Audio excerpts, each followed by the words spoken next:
हम आपके अकीदतमंद। असल में भट्टी साहब ये है कि मैं समझता हूँ कि अकीदत से ज़्यादा इंसान को, अकीदत तो इंसान में भलाई पैदा करती है, कोई मजहबी रंग आ जाता है इसमें।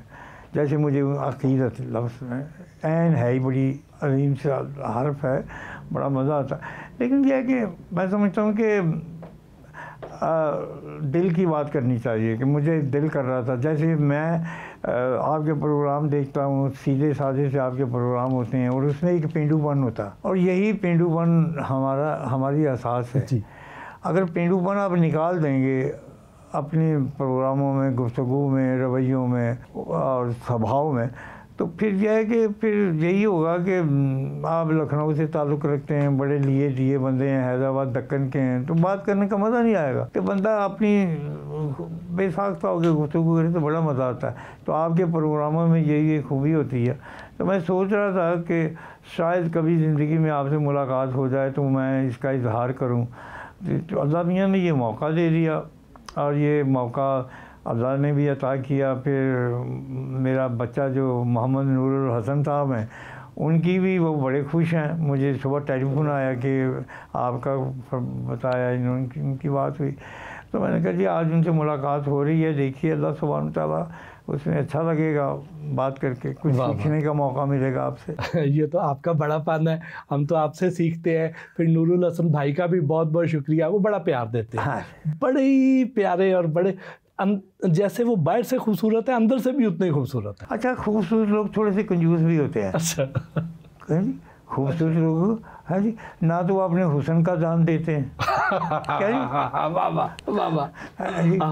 अब वो जो है कि वो इतने खूबसूरत हैं कि जन्म जन्म का उनका मेरा साथ है। मुझे आज तक अपने घर लेके उन्होंने ये नहीं कहा कि बाबा चलो पानी का घूंटी पी लो नलके का, अल्लाह की कसम। इतने कंजूस। तो वो इतनी खूबसूरत है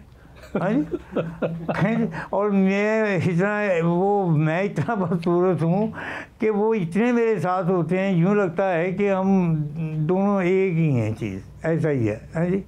उनकी तो दाढ़ी देख के, उनका सिलसिला देख के तो लोग कहते हैं यार तू बाबा जा हाँ दे आजकल खोलते नहीं जाता। वो कहता जी मैं की करा, मेरा जन्म ही उन्होंने गोद जो है और मेरा सारा मसला उन्होंने अब्बा जी ने मेरे सपोर्ट करता। तो अल्लाह उनको खुश रखे, बड़े अच्छे हैं। लेकिन एक बात है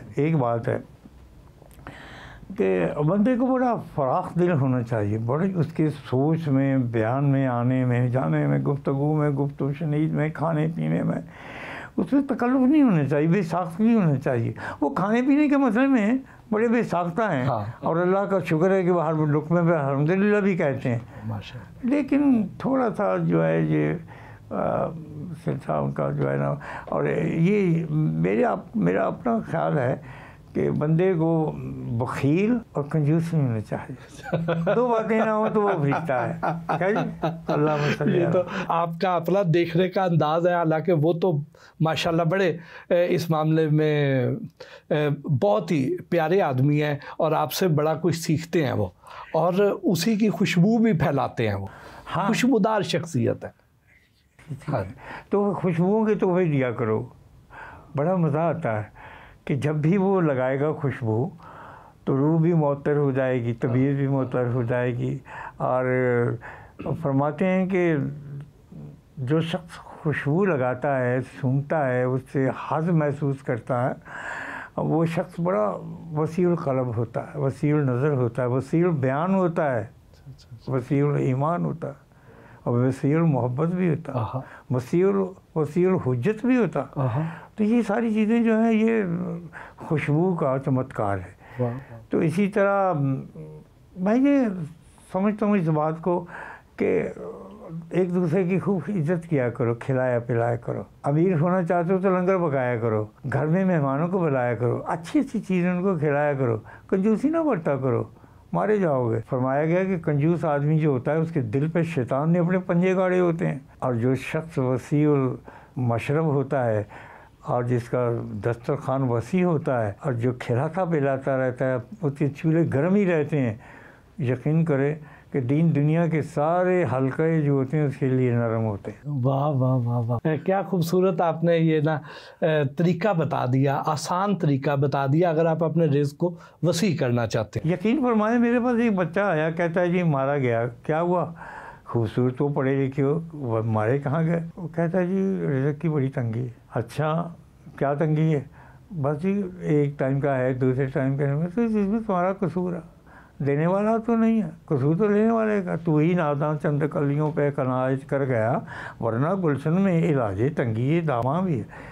तुम्हारी वसत खुद ही कम नहीं, जेबों में तुम्हारे सुराख निकले लगे हुए हैं, झोली तुम्हारी गंदी है, नाखून तुम्हारे बड़े हुए हैं, हाँ जी, हाथ तुम्हारे अपासों की तरह है, तुम्हें कहाँ मिलेगा?